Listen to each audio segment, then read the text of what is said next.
Bonjour, bonsoir, Babouné Nyonso, il y a Adelia Kambi TV officiel ici qui doit Bibino. Juste on a besoin d'un vraiment Adelia Kambi. Là, ça encourage à Zobelina, à Zosenga vraiment la Bino pour s'abonner massivement à la chaîne YouTube de la Kambi TV. Chaîne la Bino vous a vraiment informé à temps réel, 100% news parce que la Adelia Kambi TV, la radio de TV d'Abili. Vraiment télévision vous s'abonner beaucoup on va passer la caméra quand on dit abonné dans la bossing que la Sakura que le temps réel 100% news parce que la Doli à TV la radio de TV d'Abili vraiment télévision vous s'abonner beaucoup hein la Sakura vraiment salara hein salara.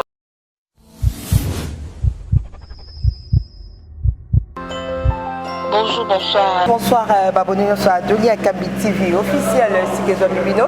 Exemple de savant, ça Adelia Kambi, la sans courage, Canel, ça que na Adelia Kambi TV officiel, TV Radio, TV Zabili, à travers Amble Savant, Sabino. Le lot, la sans courage, Nabino, a faire découvrir Bino, ONG Aderco, ça wana pour na décor, yabanda pour Nabino, au lingo de peinture, au lindi, au sala staff, dans le bozomo na boye donc.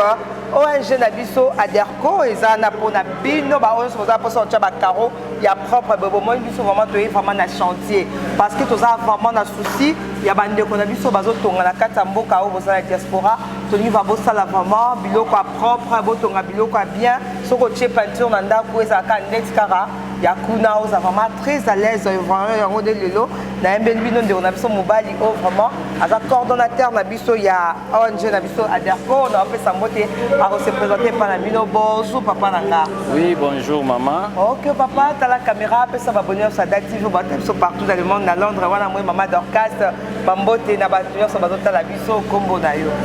Oui oui, merci bien. Je réponds au nom de Ricky Mbongo.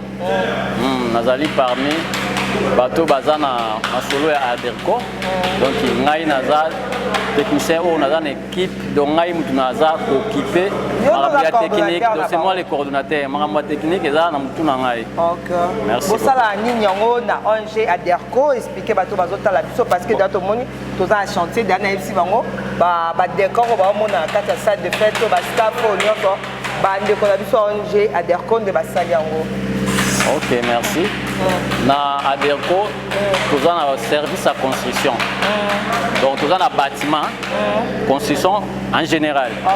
En dehors de la construction, nous avons un système de forage. Il y a un ONG, un forage, nous travaillons sur le plus. Pour le moment, nous avons un sujet à bâtiment. Nous avons un bâtiment, nous travaillons construction, to bani na construction, to longo na étape à construction, to yé na ba usage eza ke ba ferraillage, to continue na ba métallique, to continue na staff eza parmi autres travail kanango, l'homellerie, carrelage, en tout cas électricité, tout ça dedans.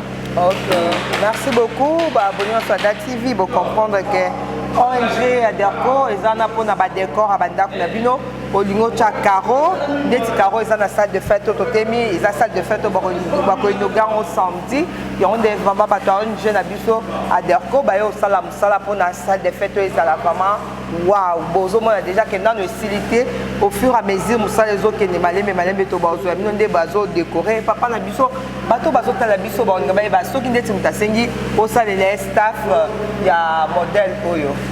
Oh, bah, bien, staff, oui, il y a un plafond staff. Plafond staff. Volume, c'est fondamental tout parce que ça me ça n'a raté. Donc, il y a un genre, net chose à moi, du soir, on sait combien.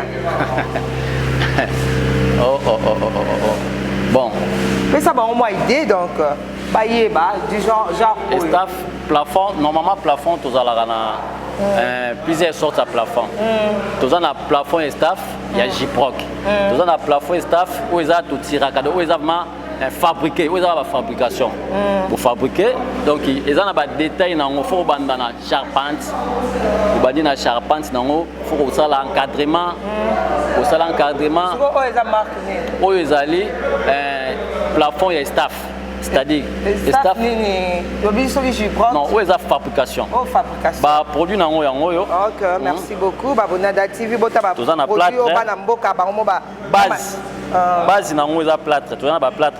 Tout ça na filasse. Bino monde bo sali yango. Non, où eza ba produit eza importé. Eh, ba produit na besoin importé, mais ba staff an bo soli ba produit. Eza fabriqué par biso. Ok, ba monde ba fabriqué, staff na dessin, ba décor no so bo monia ya staff, ba mo ba dessin eza ebelé ba monde ba sali yango. Juste ka ba somba ki ozana besoin nini. Biloko ngo ko pesa biso kombo nango. Plâtre, filasse, pâte à moulage, piton, dehors à piton, tout ça na fidéré cuit. Donc ils ont vraiment un biloko. Ils ont belé ça qui mélange puis ça so ba staff qui tourne na salle de fête. Voilà. OK. Yo moi prix, pesa biso moi idée à prix hein. So fabriquer ba abonné à Da TV. Oh ba zo nga ba tonga ndako na bango kitoko.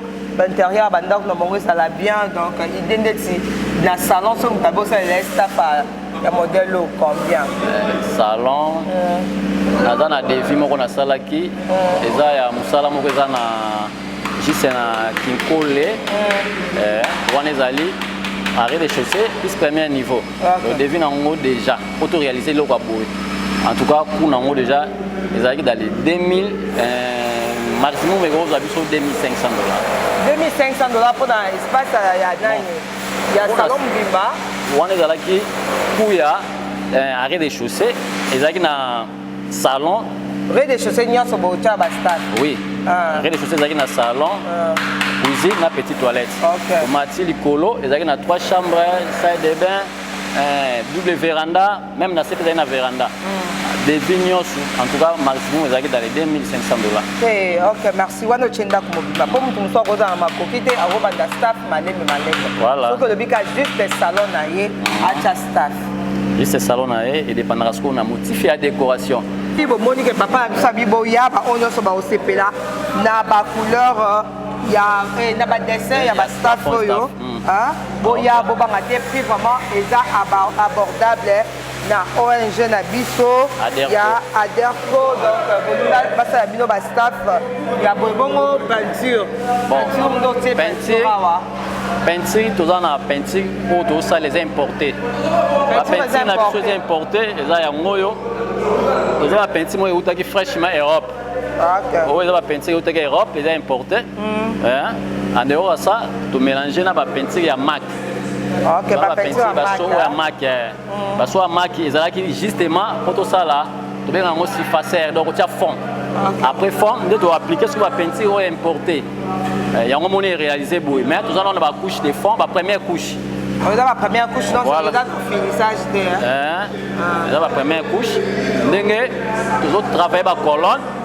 Après, on travaille la colonne. La colonne, il peut y avoir une facilité. Pour faire la propriété. Je n'ai pas ça bien sur la colonne. La colonne, on a déjà une facilité. La colonne, on a une facilité parce que ça, la vraiment, ça, là, du sous-sous. Ok. Aussi, on peut travailler. On travaille à lycée, à ma lisse. Ok. On a produit au bar, ça, les colonnes. Et changer le sous-décor. Ce qui te conseille, après que conseille, on a produit au chalicolo. On a produit on a des salades et comme ma lisse. Et puis, il y a la brillante. Donc, on a brillant, c'est moi, le colo. Même effet, on a, il faut arriver que à la salité, de nettoyer. Donc, produit on a lavable. Ok. Produit au lavable. Nandaku, comme salité maman ndako bébé papa. Non. Dans le moment où tu travailles, il y a soit si finition en tout cas, moi on a tâché, vous en facile à nettoyer. Voilà, à lavable. À lavable, papa la biso. Ba abonné à Da TV, papa le but que bon tu n'as qu'à ba devis na bino. So botindi ba devis na bino, yemo kwa evine borso parce que na minute poso abi acha prix au acheli ba doit peinture. So ya sali staff les emplois différent parce que muto a mesure à dimension ndaku na ye. Donc les sengaka likambo solo azo so anaye très bien, azo so très bien donc quand vous pouvez s'en confiance, vous pouvez saper bateau noyer la bino confiance na bi que vous pouvez sa muto so za peme nanga confiance. Papa nanga oyebisi ba client na onini o ba oninga ba décoration ça la oza ba décoration sur la téléphone te poto insérer bisika osala. Non, pas décoration sur WhatsApp. Si photo qui t'a signé, même na bandako, ba restaurant, en tout cas, ba salle à réunion, ba bureau, ba dessin, ils a ébélé. Donc, ils a juste ça de fait. En plus, toujours réalisé ba décoration par rapport à Kolo et Sika. Donc, nous avons lingé lo konezala. Parce que nous avons dépend na yé Kolo et loko. Voilà. Il y a un moment où nous avons un niveau oyo. Mais sur les allées que nous avons travaillé selon biso. Peut-être vous avez bloqué délai au photo code ça n'a pas quantité. OK, bino bo sommes dati ki bino abika bo betele voilà. Bini si mayele na biso puisque ba décoration puisque na peinture bâtiment on a. Nous avons une grande partie il y a décoration intérieure. Nous avons design. Design. Voilà, design. Donc pour le moment notre travail est que peintre designer. Oh, tu as peintre designer. Voilà. OK, bah on va design na bandako na l'église, c'est un peu ça. OK, na restaurant, ba restaurant, on a un restaurant na yo, on a un flat na yo, on a un appartement na yo, on dit vraiment na carte nango eza vraiment na décoration pe na design na bien. Papa na biso azara na bandeko na biso ya ONG na biso Aderco, donc la s'encourage à pour la bino na esa bino pour la bino na osala nyonso pour la bino vraiment babona d'activer vos adresses parce que nazawana parce que bino bopesanga confiance na bino me motivanga na sala musa boza toujours en attendant na parce que on a lelaka boza kawana boza toujours na pour soutenir nga na pesi mbote ba pasteur nyonso o baza ba boza d'activer ba prophétesse ba prophète évangéliste ba pasteur na linga bino makasi babi pe installation bazo sala donc so vous avez le problème l'électricien là sur place a ouvert aux ana mois de mois 3 mois là-bas. OK papa c'est l'électricien il y a ONG na biso Aderco akoki koya awa pona ko lobela makambu ya installation bango babika ba prix bobenga bana ba prix abordable pour abonner d'activer balingaka vraiment prix et pesa ma mère qui doit téléphone vraiment le pesamité puis vraiment pesamité oui ça va on y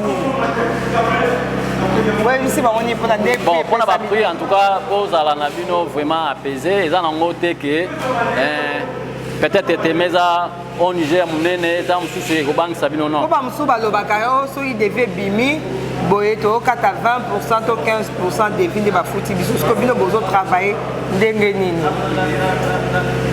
par rapport ya ba mususu ba zo bon na bango ya salaire par rapport à devis so ça devait mineti monta boye bina monta nanga dans 25% ya salaire nanga donc pour ba comprendre pe ba ko se situer parce que la mito ba bonada TV non ba vandi penza te parce que ba ninga ba yeba ndenge bozo travailler na bango. Bon pour le moment ils allara donc c'est la négociation de lobby à makamba pourcentage mais maximum pourcentage ils allara basé peut-être 30% et on est vraiment passable. OK yango ne lo na nya ba bi devis na bango bazo doit 30%. C'est bon. C'est bon. Na nenga devis na bino so basali peinture, devis à peinture, to devis à décoration na ndako. Masticage, ya staff. To ya staff, bako doit 30%. Réponse na ba abonné nga j'espère vous êtes satisfait. Na sali vraiment tout pour la papa na biso.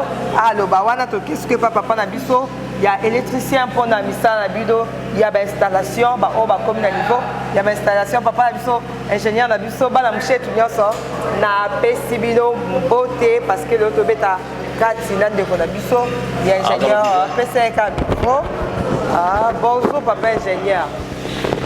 Nous avons toujours kaka na ONG na biso Aderco baza ba jeune garçon oyo vraiment mboka na posa na bango o baboya kuluna bazo luka na mutoki na bango nzambe ke ba obuki na ngantene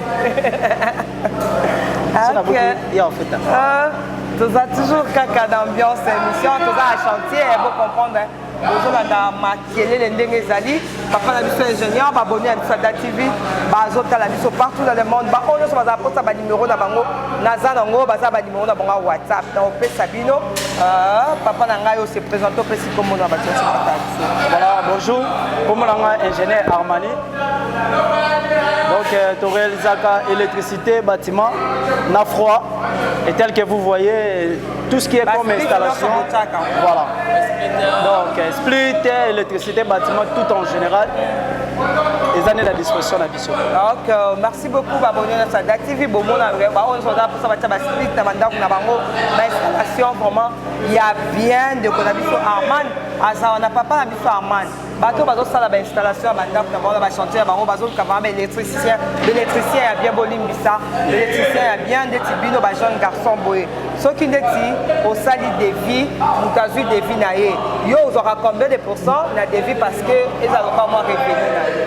Ok, c'est bon, merci pour la question. Bon, chacun de nous, il travaille à sa manière. Bon, nous, dans notre domaine, nous ne travaillons pas vraiment en pourcentage. Mais nous travaillons en fonction, il y a coût, il y a moussala. Parce que Moutoussou a consommé biloko MC, il y a $200. Mais coût, il y a moussala, les amakas. Maintenant, c'est 30% par rapport à la réalisation de moussala.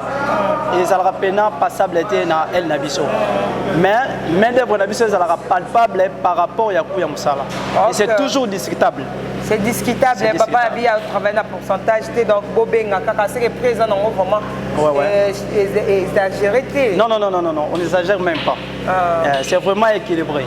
C'est vraiment équilibré. On a un électricien, on a DATV, on a labino, ingénieur, on a labino, staffeur, on a labino, peintre, on a labino, bateau, carreau, donc tout le monde plombier, on a plomberie, donc on a DATV déjà bango yoyo. Donc attends on a quitté sur le terrain, tes places il y a plomberie. Donc bango yoyo baza papa Arman, papa Nanga, papa Ricky, papa Ricky Mbongo. Moi Dorcas Ozoyoka. Moi Dorcas à partir à Londres comme moi alors Ricky Mbongo, na papa na biso Arman baza wana donc papa Ricky Mbongo oyebisi ba client na bino nini ba bona DATV o baza pour ça misala na bango olobi na bango nini. Et puis c'est un micro.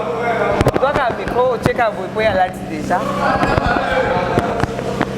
En tout cas, na bosenga na bino ba o nyoso vraiment baza na posa ba affronter biso à propos ya misala. En tout cas, bokozala desi ata mokolo moko te. Misala na bino ekozala vraiment très bien. Vous pouvez avoir confiance, vous pouvez avoir confiance. Biso peut aux hommes, c'est la confiance sur le marché dans les bancs. Donc, Abi a tellement réussi à la rater. Et on s'est présenté. Tout ça pour Nabino, en tout cas, tout ça pour Nabino. Ok, merci beaucoup. C'est Nabino vraiment.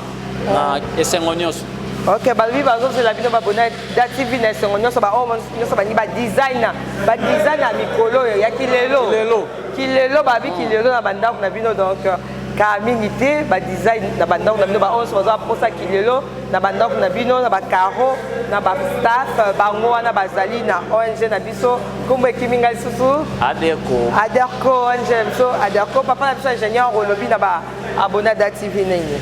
Voilà. Merci beaucoup pour la parole. Vraiment, Mingi Rolobezalité. Biso Zara derrière maman. Confiance au Bopé Saraye. Je crois que vous ne serez jamais déçus.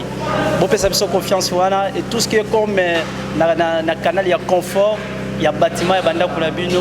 À ce qui concerne les constructions, on est là pour répondre massivement à tous vos besoins. Vraiment, nous vous portons au cœur. Faites-nous confiance. Vous ne serez jamais déçus. Vraiment, c'est un grand plaisir. Merci. Oh, merci beaucoup, Papa Arman. Merci d'avoir abonné à DATV.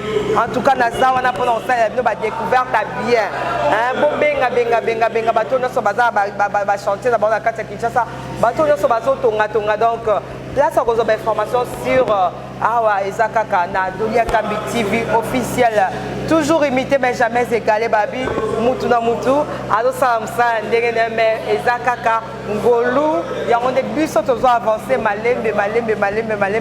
La sagesse, on a appelé sa biso. La macasse, on a appelé sa biso. Il y a des bus qui ont aussi la biocamoussala, pona, kakabo, sepela. Donc, balobi, tu as toujours quand on a des inspirations, et aussi la tête, tu continuer toujours pour innover, innovation de Makambu. La DATV biso to innova biso donc toujours avancer kaka malembe babi mbang pema donc babona DATV to linga bido makasi badubona DATV o bazana 4 États-Unis na moni fondation qui et Marceline Babouti là ba on soit ça ya kotinda biloko na bango na Kinshasa Fondation Aki et Marceline Baboutila Bazawana États-Unis na bosante papa Pierre Bafala motema mama Yuyu Mabiela Bafala donc na linga bino makasi bisika sobozo tala biso na Paris wana na moni vraiment papa nanga papi Masumbuku mujiri motema mama na biso Neige la Masumbuku donc na linga bino makasi